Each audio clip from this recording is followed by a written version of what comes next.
In the stockholders' equity section of the balance sheet, you might see common stock and start wondering, well, what does that mean? How is this related to the firm's stock price or things of that nature? And so in this video, we're going to talk a little bit about this. So common stock is basically, it's the ownership interest in the firm of the shareholders, the ownership interest.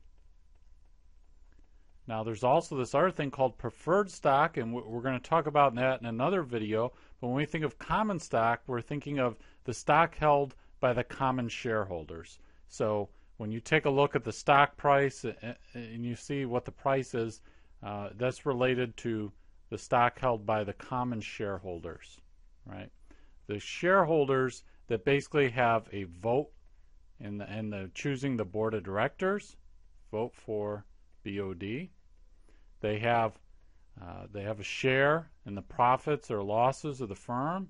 Now that's not guaranteed, of course. They're not guaranteed dividends or that they'll actually be distributed the profits, but it's basically kind of from a theoretical perspective. These are the shareholders. These are the owners of the firm. They have the residual interest in the profits or losses of the firm, and ultimately in the assets. In the event that there's a liquidation of the firm it goes bankrupt. However, a lender, an organization that lent money to the firm will actually have priority over the assets, and so the common shareholders will get whatever's left over. That's why we call it residual interest.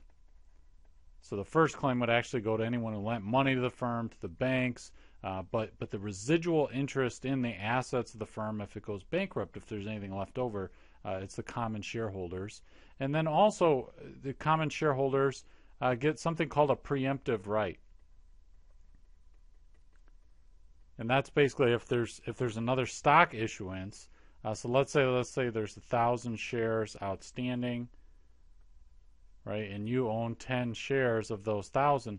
Well, if the firm issues another 1,000 shares and you don't get a chance to buy any of these, that's basically you own a lower percentage now of the firm. They've diluted your ownership, and so basically you get this preemptive right to buy some of those new 1,000 shares so that you can keep the same proportional ownership. And so these are all the characteristics of these shareholders. And so when you see common stock, it's basically talking about the ownership interest of these people here. And these are the characteristics of the common shareholders. Now, how would we account? How will we put together a journal entry? How will we actually put this into the financial statements? How does this end up on the balance sheet? Well, first off, let's just walk through an example of how common stock would be generated. So let's say your firm is trying to raise money, and they issue 100,000 shares. And here I'm just going to put common shares. This is not preferred stock, common shares, just like we talked about. They have a vote in the board of directors. They have residual ownership in the firm. 100,000 common shares at $20. This is the market value. This is what the shares actually sell for, right? $20 is what you get from for each share. But there's this thing called the par value, which is this archaic idea. Not all states require that a company have a par value for its stock. It's usually set really low. Let's say in this case it's just 1 cent, and it's basically, and that's 1 cent per share, I should say. It's basically this thing left over from the old days where a firm might actually issue stock. Maybe they have par value of $100, and someone could go, if they wanted, go to the firm and redeem that share of stock for $100. Obviously, that sets up some accounting problems if the value goes below $100 or whatever the amount is. So firms just arbitrarily set it very low. They just set it at like 1 penny. So basically, it has no real value there. So in any event, the firm has kind of this idea, this par value for these 100,000 shares, but then the market value, which is what is actually reflecting what the firm is going to get. So now when we think about how we put this journal entry together, we're going to debit cash for $2 million. And where we're getting $2 million is this 100,000 shares times the market value that's going to give us $2 million. Right? That's why the firm offers out shares of ownership in itself so that it can get money, it can raise capital. And then we're going to have some credits. Obviously, this is a debit. We're increasing cash.